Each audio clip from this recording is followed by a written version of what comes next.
12월 9일 수요일 새벽 예배 본문의 말씀은 누가복음 11장 14절로 28절까지 말씀이 되겠습니다. 누가복음 11장 14절로 28절까지 말씀을 통해서 수요일에 주시는 하나님의 은혜를 함께 나누도록 하겠습니다. 자, 오늘 본문에서는 그 예수님께서 벙어리 들린 말 못하게 하는 귀신을 벙어리 된 사람을 고치시는 장면이 나옵니다. 근데 이제 그 모습을 보고 당시 유대 종교 지도자들 그룹인 바리새인과 서기관들이 그 메시아로서의 그 사역, 하나님의 아들로서 이 땅에 오신 메시아로서의 그 권능과 사역을 이해하지 못하고 또 부인하고 오히려 이상하게 여기고 또 귀신의 왕 바알세불의 힘을 빌려서 저런 일을 한 거다. 고친 것이다. 이런 말도 안 되는 얘기를 이제 꺼내는 장면이 나옵니다. 그래서 그러한 그들의 사실은 말 같지도 않은 얘기에 대해서 예수님께서 이제 조목조목 어떻게 보면 반론하시고 또 그 가운데에서도 또 가르쳐 주시고 교훈하는 그러한 말씀들이 오늘 단락에 이제 나타나게 됩니다. 그래서 오늘 본문은 마태복음과 마가복음에도 이렇게 공통적으로 나오는 공관복음에 다 나오는 내용이 되겠습니다. 자, 한 절씩 보시면서 함께 은혜를 나누도록 하겠습니다. 14절입니다. 예수께서 한 말 못하게 하는 귀신을 쫓아내시니 귀신이 나가매 말 못하는 사람이 말하는지다. 그러니까 벙어리를 고치신 거죠. 그랬더니 무리들이 놀랍게 여겼으나 그랬어요. 그러니까 일단은 놀란 거예요. 여러 가지 의미에서 놀랐겠죠. 사람들마다. 그런데 그 중에 더러는 말하기를, 자, 마태복음에는 바리새인이라고 분명히 나옵니다. 그 당시의 종교 지도자들 그룹에 속했던, 말하기를 그가 귀신의 왕 바알세불을 힘입어 귀신을 쫓아낸다 하고 그랬습니다. 바알세불은 어떻게 보면 그 사단의 그 다른 그 별칭, 별명이에요. 어떻게 보면 사단 이퀄 바알세불인데 귀신들은 어떻게 보면 쫄개들 이렇게 보시면 되는데, 이 사탄의 그 힘을 입어서 귀신을 쫓아내는 것이다 라고 얘기를 하고, 또 더러는 어떤 사람들은 예수를 시험하여 하늘로부터 오는 표적을 구했다. 여기서 시험하다라는 그 원어는 어떤 우리가 시험 보다 이런 의미가 아니라 악한 의도를 가지고 시험하는 걸 말해요. 어떤 의도성을, 근데 악한 의도를 가지고 시험하는 거. 그러니까 귀신 벙어리 된 사람을 고치시니까, 예수님께서 고치시니까 어떤 사람들은 야, 그럼 하늘로부터 오는 어떤 기적을 꼭 엘리야 시대 때 하늘에서 불이 내린 것처럼 그런 거를 보여봐라. 또 이렇게 이제 악의적인 의도를 가지고 이제 시험을 하는 말을 합니다. 그러자 예수께서 17절 그들의 생각을 아시고 이렇게 말씀하십니다. 이르시되 스스로 분쟁하는 나라마다 황폐해진다. 즉 멸망해지며, 멸망당한다는 거죠. 멸망한다. 그리고 스스로 분쟁하는 집은 무너진다 라고 말했습니다. 자, 여기서 스스로 분쟁하는 나라 그리고 스스로 분쟁하는 집, 이게 무슨 말이냐면 다른 나라 그리고 다른 집하고가 아니라 자기 나라에서, 같은 나라 그리고 자기 집 안에서, 즉 같은 편끼리 서로 싸우고 분쟁하는 거, 한마디로 이런 사자성어를 자중질환이라고 그러죠. 자중질환. 같은 편 사이에서 일어나는 혼란이나 어떤 난리, 같은 편끼리 서로 싸우는 것, 이걸 자중질환이라고 표현하는데 그 말씀을 지금 하신 거예요. 어떻게 보면 같은 유대인들끼리, 그리고 메시아의 오심을 이미 구약 성경을 통해서 알고 있었던 그들, 그럼에도 불구하고 예수님께서 그런 벙어리 된 사람을 고치시는, 그 귀신을 쫓아내시는, 그 당시에 귀신을 쫓아낸다는 것은 하나님의 능력 이렇게 생각을 했었거든요. 다른 유대인들 사회에서. 그래서 그럼에도 불구하고 삐뚤어된 시각으로, 잘못된 시각으로 저건 사탄의 힘일 거야, 저건 아닐 거야 라는 의심을 갖고 있었던 거죠. 그러니까 예수님께서 같은 어떻게 보면 율법을 받고 하나님의 은혜를 받은 사람들끼리 메시아를 메시아로 인정하지도 못하고 자중질환의 비유를 들어서 스스로 분쟁하는 나라마다, 같은 나라에서 같이 싸우는 나라는 멸망당할 것이고 스스로 분쟁하는 집도 마찬가지다, 무너진다 라고 비유를 들어 말씀하십니다. 그러시면서 18절, 너희 말이 내가 바알세불, 즉 사탄의 다른 별명, 별칭이라 그랬어요. 사탄을 힘입어, 바알세불을 힘입어 귀신을 쫓아낸다 하니 말이 안 된다는 거죠. 왜 그러냐? 만일 사탄이 스스로 분쟁하면 그의 나라가 어떻게 서겠느냐? 즉 사단과 귀신이 같은 편인데 그들이 같이 싸운다면은 어떻게 그의 나라가, 그 사단이 지배하는 나라가 서겠느냐? 말이 안 된다는 거죠. 이 세상은 사단이 그리고 지금 아직까지도 이 힘을 갖고 지배하는 그런 상태라는 거죠. 그래서 하나님의 나라를 선포하러 오시기 위해서, 구원하시기 위해서 이 세상에 그 사단의 세력을 물리치시기 위해서 오셨는데, 사탄이 어떻게 귀신을 하고 같이 싸우냐? 그러면 이 나라는 이미 하나님의 나라가 됐을지도 모르겠죠. 이 세상은. 그 말이 안 된다는 거예요. 어떻게 그들의 나라가 서겠느냐? 그러시면서 19절, 내가 바알세불을, 즉 사탄을 힘입어 귀신을 쫓아내면 너희 아들들은 누구를 힘입어 쫓아내느냐? 이 무슨 말씀이냐면, 그 당시에 예수님께서 이렇게 병 고치는 또는 귀신을 축사하는 그 기적을 행하셨는데, 다른, 그리고 너희 아들들, 즉 바리새인과 서기관들, 그러니까 율법 를 말씀을 이미 알고 있었던 그 사람들, 유대인들 중에도 이미 그렇게 귀신을 쫓아내는, 그들의 자녀들 중에도 하나님의 은혜로 귀신을 쫓아내는 그런 일이 있었던 거예요.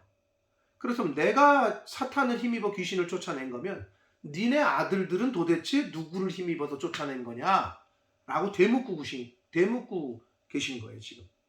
그러므로 그들이 너희 재판관이 되리라. 이 말씀은 뭐냐면, 너희가 말하는 것처럼 사탄의 힘을 빌려서 내가 귀신을 쫓아낸 것이라면 너희 아들들도 사탄의 힘을 빌려서 귀신을 쫓아낸 것이 되는데, 그러면 니네 아들들이 가만히 있지 않을 거라는 거죠.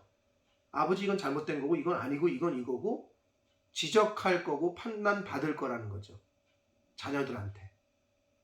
누구를? 지금 그렇게 말하고 있는 그 사람들을, 그 자녀들이 판단할 거라는 거죠. 재판관이 돼서 이건 아니라고 이렇게 얘기할 거다. 그런 의미로 그들이, 즉 그의 아들들이 너희의 재판관이 될 것이다 라고 표현한 말씀은 그런 말씀이 되겠습니다. 자, 20절 봅니다. 그러나 내가 만일 하나님의 손을 힘입어, 정확하게는 원어적인 의미로는 손가락인데요, 이 하나님의 손가락은 하나님을 뜻해요. 구체적으로는 하나님의 능력을 뜻할 때 하나님의 손, 이게 하나님의 능력을 뜻합니다. 그 하나님의 능력을 힘입어 귀신을 쫓아낸다면, 너네들이 말하는 것처럼 사단의 힘이 아니라 내가 하나님의 능력을 힘입어 귀신을 쫓아낸 것이 되면 하나님의 나라가 이미 너희에게 임했다라고 말씀합니다. 결국은 벙어리된 들린 그 귀신, 벙어리가 되게 하는 그 귀신을 쫓아낸 그 사건은 종말론적인 의미에서 하나님의 나라가 이미 도래하고 있음을, 하나님의 나라가 이미 가까워지고 있음을 교훈하는 거고 상징하는 그런 이야기가 됩니다. 그런 사건이 돼요. 그래서 예수님께서 하나님의 나라가 이미 너희에게 임했다. 너희가 오늘 보지 않았냐? 이미 하나님의 나라는 이미 임했다는 거죠. 하나님의 역사. 그렇죠. 메시아가 이 땅에 오셨으니까 하나님의 나라는 이미 임하는 거죠. 그러나 아직 완성은 아니라는 거예요. 자, 그래서 21절 또 비유를 들어서 설명을 더해 주셔요. 강한 자가 무장을 하고 자기 집을 지킬 때에는 그 소유가 안전하되, 22절까지 같이 봅니다. 더 강한 자가 와서 그를 굴복시킬 때에는 그가 믿던 무장을 빼앗고 그의 재물을 나눈다. 자, 그러면 여기서 강한 자는 사단을 말합니다. 사탄. 그리고 자기 집 할 때 이 집은 세상을 가리킵니다. 세상을 상징하는 거고. 그리고 그 소유가 안전하다. 말은 사탄이 이 세상을 지배하고 있을 때에는 그 소유, 즉 인간들을 말해요. 사탄이 지금 모든 인간들을 다 지배하고 있다는 거죠. 그런데 더 강한 자가 와서, 이 여기서 말하는 더 강한 자는 여러분 짐작하시는 대로 예수 그리스도예요. 예수 그리스도께서 오셔서 사탄을 굴복시킬 때에는 예수 그리스도의 십자가의 그 사건과 부활하시는, 그것으로 말미암아 사망 권세를 깨시는, 이런 굴복시킬 때에는 그가 믿던 무장을 빼앗고 그랬어요. 여기서 무장이라는 거는 방패, 창, 검, 투구, 흉배, 이렇게 그 갑옷, 이렇게 완전 군장, 전쟁하러 나갈 때 완전 무장한 거, 이것들, 즉 사단의 능력을 다 빼앗고 그의 재물을 나눈다, 이렇게 말씀하고 있습니다. 자, 여기서 그의 재물을 나눈다라는 표현은 결국은 그 하나님의 나라, 그리고 하나님의 나라가 임할 때 주시는 그 평안, 이런 것들을 사단의 노예에 잡혀있던, 죽음의 권세 아래에 있던 인간들에게 나눠준다는 거죠. 즉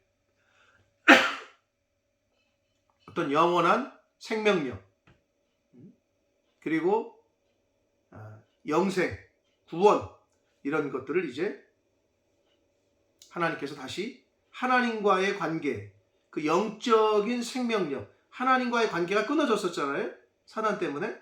근데 그거 사단을 물리치시니까 다시 영적인 생명력, 죽어있던 영적인 그 생명력, 그리고 하나님을 향한 신앙의 어떤 믿음, 신앙심, 이런 것들이 이제 다시 생겨나서 그것들을 사람들에게 나눠준다라는 의미가 되겠습니다. 자, 23절. 그래서 예수님께서 이렇게 말씀하셔요. 나와 함께 하지 아니하는 자. 예수님 사이드에 있지 아니하는 사람은 나를 반대하는 자죠. 그렇죠. 이쪽 편이냐 이쪽 편이냐지 중간은 없는 거죠. 예수님 사이드에 있지 아니하면 나를 반대하는 자고, 나와 함께 모으지 아니하는 자, 결국 하나님의 백성들, 복음을 전파해서 천국 백성으로 복음을 전파하고 하는 일, 추수하는 일, 이걸 모으지 아니하는 자는 해치는 자다 라고 말씀하고 있습니다. 그러니까 결국은 그러면 여기서 하나님 사이드에, 예수님 사이드, 예수님 편에 서지 않은 자들이 누구냐? 당시의 종교 지도자들, 바리새인과 서기관들, 제사장들, 이들이에요. 그들은 예수님 편에 서지 않았다. 예수님 반대편에 섰단 말이에요. 그러면서 지금 어떻게 보면 꾸짖고 계신 거죠, 그들의 행태를. 자, 그러시면서 또 비유를 하셔요. 24절. 더러운 귀신이 사람에게서 나갔을 때에 물 없는 곳으로 다니며 쉬기를 구하되 얻지 못하고 이에 이르되 내가 나온 내 집으로 돌아가리라 하고, 25절. 가서 보니 그 집이 청소되었고 수리되었다. 이에 가서 저보다 더 악한 귀신 7을 데리고 들어가서 거하니 그 사람의 나중 형편이 이전보다 더 심하게 됐다. 이 비유가 여러분 좀 잘 들으셔야 되는데, 여기서 그 더러운 귀신이 나간 사람은 누구를 비유하느냐? 당시의 유대 종교 지도자들을 말합니다. 예수 그리스도를 거역하고 거부하고 영접하지 않고, 심지어는 이제 핍박하고 십자가에 죽였던 그들. 자, 보세요. 자, 그들이 더러운 귀신이 나갔을 때라는 표현이 그럼 언제냐? 이스라엘에게 어떻게 보면 하나님께서 은혜를 주셔서 여러 가지 이제 상황 속의 역사를 보면 바벨론 포로에서 돌아오게 하시고, 성전도 재건하게 하시고, 성벽도 다시 재건하게 하시고, 그래서 하나님께서 은혜 주셔서 당시에 그들이 또 우상을 다 타파하고 하나님께로 돌아오는 사건이 있었어요. 그게 요때야. 즉 회개하고 귀신이 나간 상태는 어떤 비유냐? 회개한 심령의 상태야. 회개했어. 하나님 앞에. 근데 그들이 회개는 했는데, 즉 깨끗해진 심령, 회개하면은 심령이 회개 기도하고 막 울고 하나님 앞에 수련회 가서 그러면 여기 마음이 후련하기도 하고 이렇게 깨끗한 이런 느낌을 받는단 말이에요. 그게 회개한 심령의 상태야. 그게 여기서 말하는 빈집에 대한 비유입니다. 비어있어 깨끗하게. 자, 그러면 그 빈집이 된 상태를 뭘로 채워야 돼? 여러분, 집이 비면 어떻게 돼요? 처음에는 아무것도 없고 그러니까 방도 넓고 좋다. 그런데 빈집인 상태로 계속되면 어떻게 되죠? 집이 폐가가 되죠. 곰팡이 쓸고 거미줄 치고 빈집인 상태로 사람이 살지 않고 빈집이면 폐가가 돼요. 영적인 상태도 똑같습니다. 회개한 상태에서, 은혜 받아서 회개한 상태에서 그 안에 그 깨끗한 심령에 성령님을, 예수 그리스도를 내 인생의, 내 삶의 주인으로 모셔서 거하게 하셔야 하는데, 그렇게 되지 못하니까 빈집이 됐으니까, 즉 은혜는 받았는데 그때로 그치고 예수 그리스도를, 말씀을, 성령을 내 인생의 주인으로 중심에 모시지 못하니까 다른 악한 귀신 7, 더 많은 귀신 7은 완전수예요. 아주 많은 다른 귀신들이 여기에 거한다는 거예요. 그래서 그 사람의 나중 형편이 전보다 더 심하게 됐다. 여기서 말하는 그 사람은 유대 종교 지도자들을 말합니다. 근데 나중 형편이 더 심하게 됐다. 그렇게 됐죠. 왜요? 하나님의 계속된 선지자들 또 사사들, 그러다가 바벨론 포로 갔다 와서 느헤미야, 수룹바벨 성전 재건, 성벽 재건, 그 우상 타파하고 다 그래서 은혜를 받았는데 결국은 이렇게 오다가 어떻게 됐어요? 예수님께서 오셨는데 예수님을 영접하지 않고 거부하고 심지어는 예수님을 십자가에 죽였죠. 그러자 어떻게 됐어요? 그 이전에 나중 형편이 더 전보다 심하게 되는 게 어떻게? AD 70년에 예루살렘이 완전히 멸망합니다. AD 70년에 완전히 멸망당하고 2000년 동안이나 나라 없는 서름을 그들은 겪게 됩니다. 그게 이스라엘의 전 세계에 교훈하시는 하나님의 그런 실제적인 교훈이에요. 약 2000년 동안이나 AD 70년에 나라 빼앗기고 멸망당하고 나서 약 2000년 동안 나라 없이 지냈다고. 그 사람의 나중 형편이 덤보다 더 심하게 됐죠.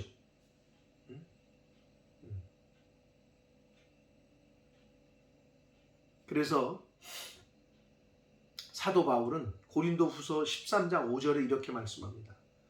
너희가 믿음에 서 있는가 너희 자신을 시험하고 너희 자신을 확증해라.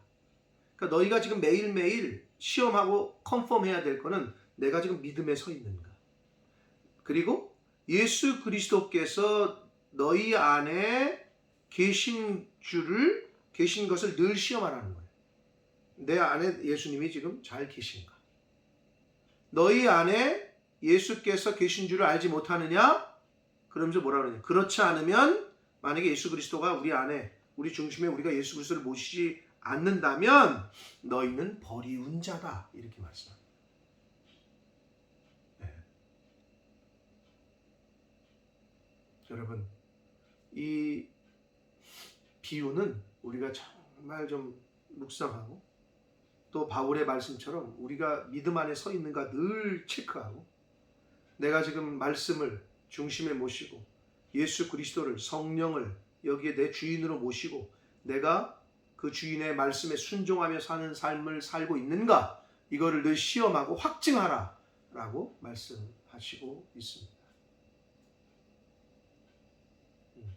그렇지 않으면 이전보다 더 못한 형편이 더 심해진다. 한번 은혜를 입었는데 그 은혜를 거부하고 잊어버리고 세상 길로 가면, 가룟 유다 예수님의 제자로 픽업이 됐어요. 배신하고 어떻게 됐어요? 은혜를 입었는데 배신했잖아요. 스스로 죽어요.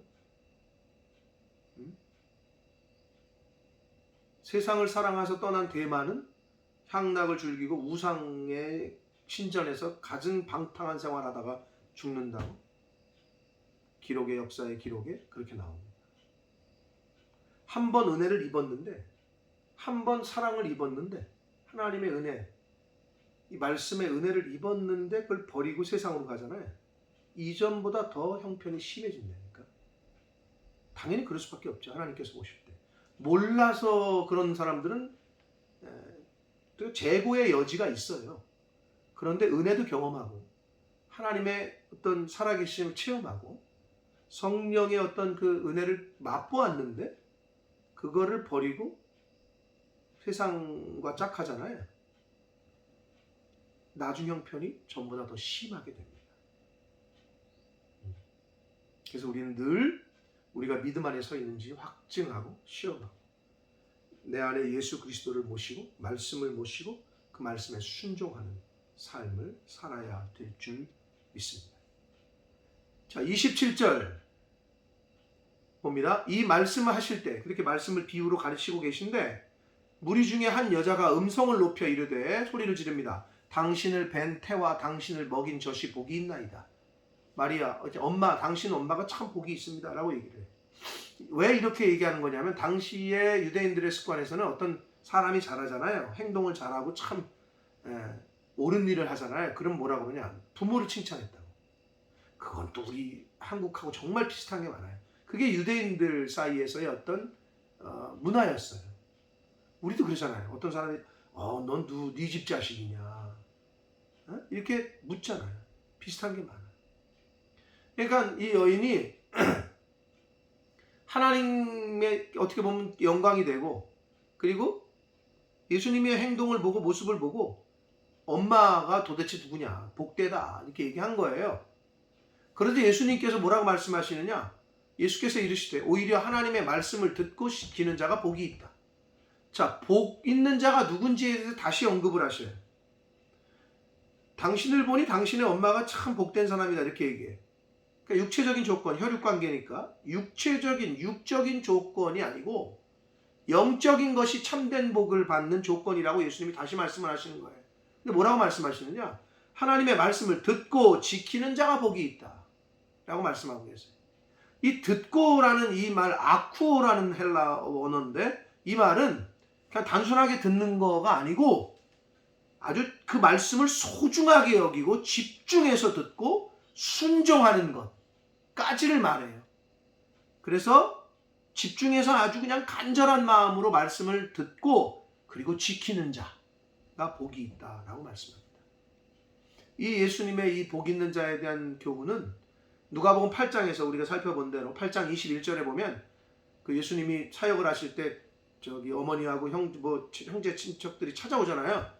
그러니까 예수님한테 당신의 어머니가 또 가족이 밖에 기다립니다. 그랬더니 예수님 뭐라 그러셨어요? 거기서 누가 내 형제요 자매냐 어머니냐? 하나님의 말씀을 듣고 하나님의 말씀을 행하는 자가 그 사람이 내 어머니요 내 형제다. 그 사람이 참 혈육이다. 라고 말씀하셨던 말씀이 기억나는 말씀이에요. 어떤 사람이 복 있는 자라고요? 하나님의 말씀을 듣고 지키는 자가 복이 있다라고 말씀하셨습니다. 사랑하는 성도 여러분, 요한계시록 1장 3절 이하에 보면 이 예언의 말씀을 읽는 자와 듣는 자와 지키는 자가 복이 있다라고 말씀을 했습니다. 저와 여러분은 하나님의 말씀을, 즉 아버지의 말씀을 잘 듣고 지키는 그러한 하나님의 자녀된 저와 여러분이 되어야 될 줄 믿습니다. 왜? 그래야 복을 받기 때문에 그렇습니다. 그 사람이 복이 있는 자다라고 그 사람에게 복이 있느니라 라고 예수님께서 말씀하셨기 때문입니다. 그리고 이 일곱 귀신 이 비유의 말씀을 통해서 아까도 말씀드렸습니다만 한번 은혜를 입고 회개의 영을 입고 그렇게 하나님 앞에 은혜를 입었는데 그걸 배신하고 거절하고 세상과 짝하면 이전보다 더 심한 어려운 상황에 빠지게 됩니다. 여러분 그걸 명심하는 저와 여러분 되시길 원합니다. 그리고 자중질환, 한 가정에서 가족끼리 싸우고 한 교회 공동체에서 교인들끼리 싸우고 뭐 나라뿐만 아니라 가정이건 교회건 어떤 공동체건 자기네들끼리 서로 싸우잖아요. 어떻게 보면 유교에서 말하는 가화만사성, 가정이 화목해야 모든 게 다 이루어진다. 굉장히 성경적인 말씀이죠. 믿음의 공동체면 서로가 서로를 덮어주고 사랑하고 용서하고 양보하고 섬기고, 가정에서도 어머니와 부부간에, 부모와 자식간에, 형제 자매지간에 그렇게 하나 되고 서로 위하고 섬겨줄 때 그 가정이 복을 받고 그러한 교회가 복을 받을 줄 믿습니다. 저와 여러분이 섬기는 교회, 그리고 각 가정, 여러분 개인 하나님 앞에서 오늘 주신 말씀을 가슴에 잘 새기시고 복 있는 자 되시길, 스스로 망하고 황폐해지는 자가 아니라 복 있는 자 되시기를 예수 그리스도 이름으로 축복합니다. 기도하겠습니다.